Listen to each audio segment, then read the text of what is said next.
January box office has been predictably slow. I think things were worse off last year, but still have the same amount of holdovers from the holiday season, dominating the top of the charts, even though Den of Thieves, like, debuting at 15 million, like, I don't know what the budget for that was, but I'm sure that's fine. Maybe it's Lionsgate. They don't tend to spend a whole lot of money on their project, so maybe that's good. Who knows, man? But the two right up there at the top, you got Mufasa. Mufasa, very funny. Losing 305 theaters weekend over weekend, still maintaining a slight lead on the competition in all respects except for domestic gross, which is very interesting because you can see right there, okay, at this point in time, 189.7, well, just about to say $190 million. Okay, by the time that you see this, it's very likely to be updated to that. Okay, I'll go ahead and give you that. Okay, it looks like if Disney, in a very petty attempt to win the season to try to take a very rare W that's on the horizon, still looks like it's going to end up losing money, even with it completely and totally dominating the international market. Just letting you know that Disney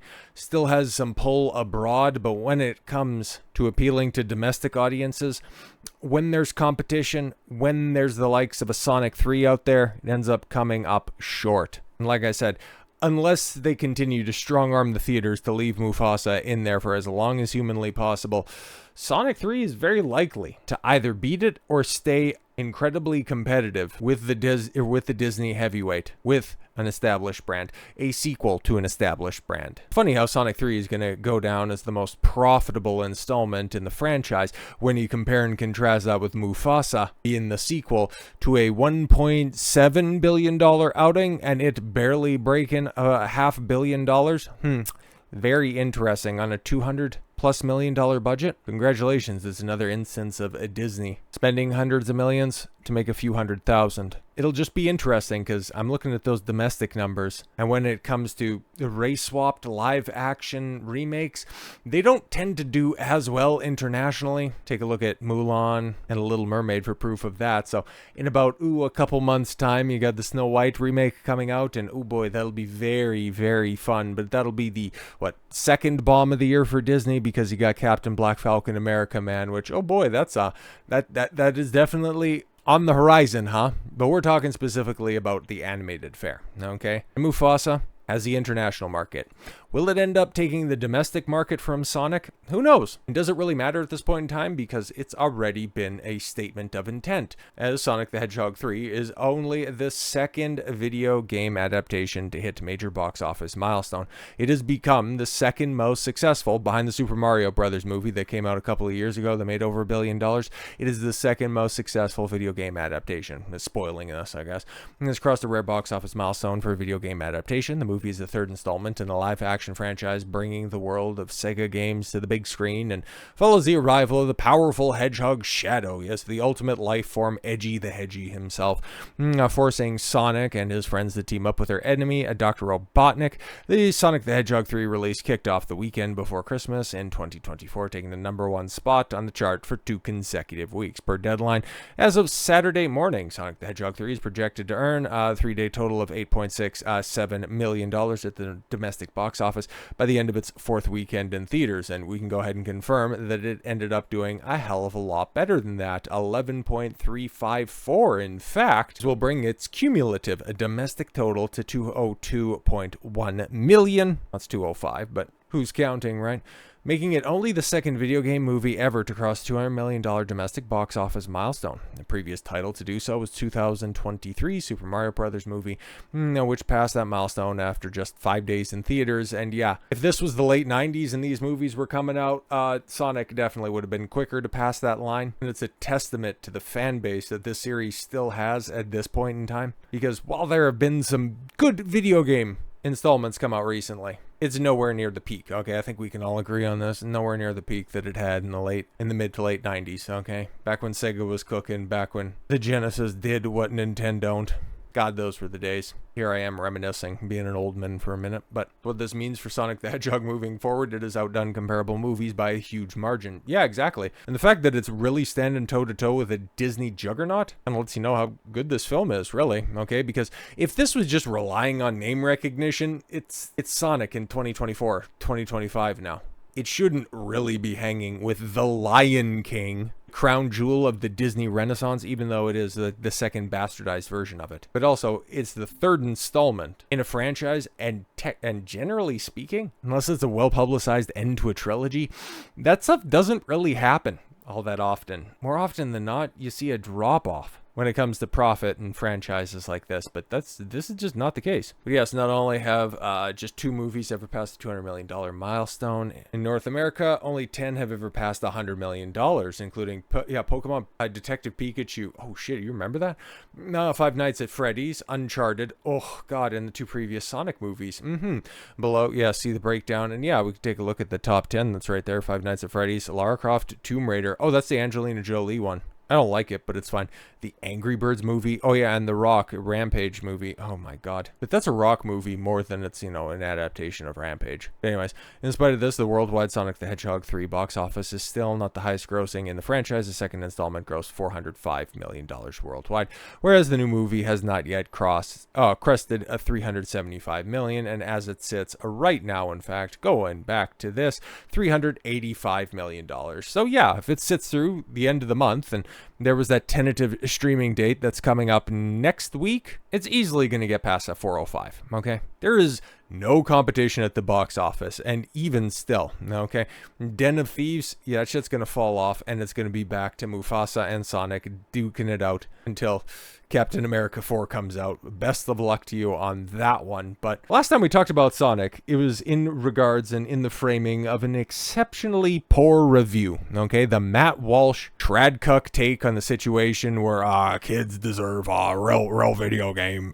I'm sorry, real movies, because video games are for perverts and Satanists and whatever other flannel-plated, no-chin-having, brawny stereotype of a strong father. Oh, look at how many times I coomed in my wife and created some boring-ass kids. Oh yeah, cool. Thanks for your life advice, Matt Walsh. We'll all just sit in our man caves that our wives allow us to have in our homes. Fucking PU. Sorry to get so spicy with my language. To the best of my understanding, that was the worst review of Sonic 3 that was out there. But it has recently come to my attention that there is one that is even worse that is out there. And instead of going through the actual video, because there is only so much, okay, for as much as I despise the delivery of Matt Walsh, I can at least tune it out after a certain amount of time, okay? It's a very dull and boring delivery. It just drones on. What is a woman? If I ever answered it, I'd actually end up ruining my entire grift. It just eventually becomes background noise, and you can kind of deal with this. But when it comes to the one and the only Grace Randolph, bro, beyond the trailer, beyond sanity when it comes to this disheveled old wine ant, 15 to 20 seconds at a clip is about all we can take. And, well, it's the most pertinent information that's out there. Trust me,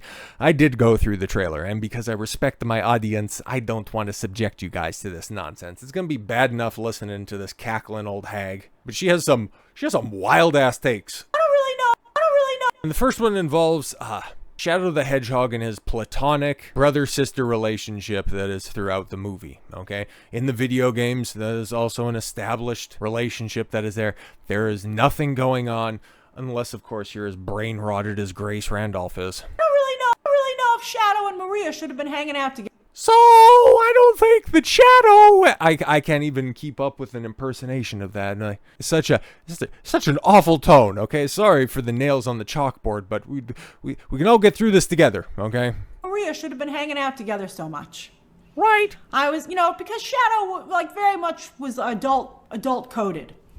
Even though in the movie there's specific references to all of the characters, Tails, Knuckles, Sonic, and Shadow being children. He's very much adult-coded, because whenever I see something black on the screen, I immediately have very adult thoughts. It wasn't like 2 kids hanging out. Right, it's another example of these industry-type people not understanding that 2 people of the opposite sex don't, or rather, even in their warped worldview, just 2 people on the screen together don't naturally and need to bone all the time. It's very strange for them, but that was one take that was going around, and it definitely caught the headlines, her thinking that Shadow's trying to work his way up in Hollywood, but then this one right here, this is just standard bad critique of children's content. I'm just trying to have a nice time, man. I didn't need to feel Shadow's pain as intensely as I did. I was like, oh, it's a family kids movie. You're sad, that's enough. I don't need to have it explained to me and to feel the sadness as well. So, that I didn't love that element. Yeah, I didn't love the element where it was like serious and we needed to have an appropriate redemption story. It's just a silly kids movie. Why do we have to discuss any of that? These are the people that are dismissive, okay, selectively dismissive when it comes to content created for children. You go ahead and tell me, you go ahead and apply that same criticism. I didn't really need to see Simba watch his father get trampled by the wildebeest. It's just fun. We could have seen that he was sad afterwards. Did he have to go up to his father's corpse? But this is so stupid because kids' films, okay, they can either be exceptionally good, but then for idiots like this, they'll end up getting a caveat, good for a kids' film, okay?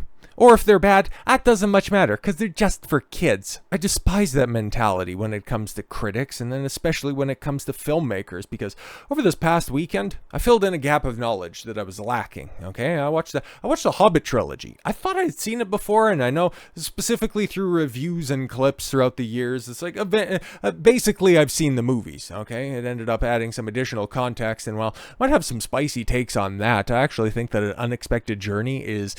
it's probably the one that I hate the most. Like, it's so tonally up and down and completely insane. It is the one, right? Because The Hobbit, the source material is very much a children's book, especially in contrast to the great high fantasy epic that is the Lord of the Rings story. But yes, it was a story that J.R.R. Tolkien used to recite to his children. It is a much more lighter in tone story. But the way that Peter Jackson adapted that source material and made it as goofy as humanly possible for An Unexpected Journey with all of the songs, all of the dancing, all of the goofy ass characters like the Goblin King. I checked out, okay? And especially when it comes to, oh boy, big action scene where that's not a thunderstorm, it's a thunder battle. After that moment, I was like, bro, I ain't paying attention to that stuff. I actually like Desolation of Smog. It was probably all of those movies are 4s. Okay, let's keep it a buck. They aren't great. They aren't even good, in fact. And in the very near future, very likely by the time that you see this video, I'm going to be watching the M4 book edit, which is 4 hours, okay? Because it's just, I watch the extended versions because I'm a sadist like that. I want to get all of the content possible. But in watching them over the past weekend, it's just about 9 hours for those 3 films.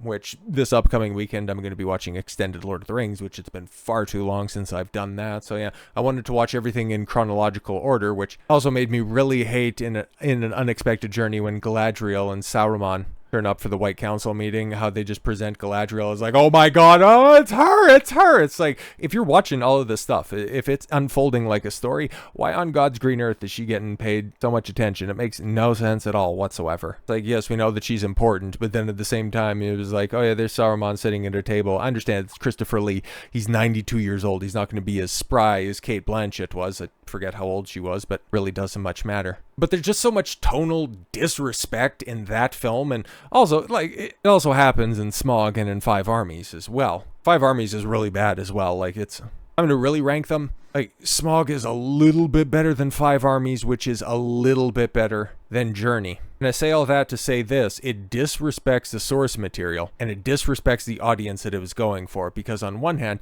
he was trying to get the Lord of the Rings audience that turned out in droves in the theaters that ended up breaking box office records in the early 2000s. And then also, he was trying to be a kid's movie. It was trying to be a big blockbuster that you could bring the family to. But when you play down to audiences like that, they don't respond to it, okay? And that's why he had such a diminishing return when it came to the Hobbit trilogy, because the first one, An Unexpected Journey, made over $1 billion, and I think Five Armies ended up making like 750, which is still great. It's still a good return, but those films are exceptionally costly. And then you compare and contrast that with Sonic 3, which is, for all intents and purposes, it's a kids movie, okay? When I was growing up, Sonic was very much central to my childhood, but I can still go back and I can still enjoy all of those additional games as well. And the reasons that the movies are succeeding and that you're seeing an uptick when it comes to box office revenue is because it respects the audience. It actually adheres to the lore. It doesn't piss anybody off because it's extrapolating on the story.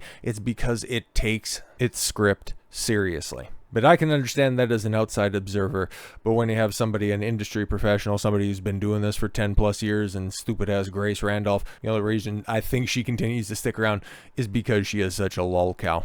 You'd also think after a decade in the biz, you'd be able to buy a goddamn hairbrush. So with all that said, thank you all very much for the gift of your time. I've been Don Consuelo. I want you to follow your gut and get after it. Take care, everyone.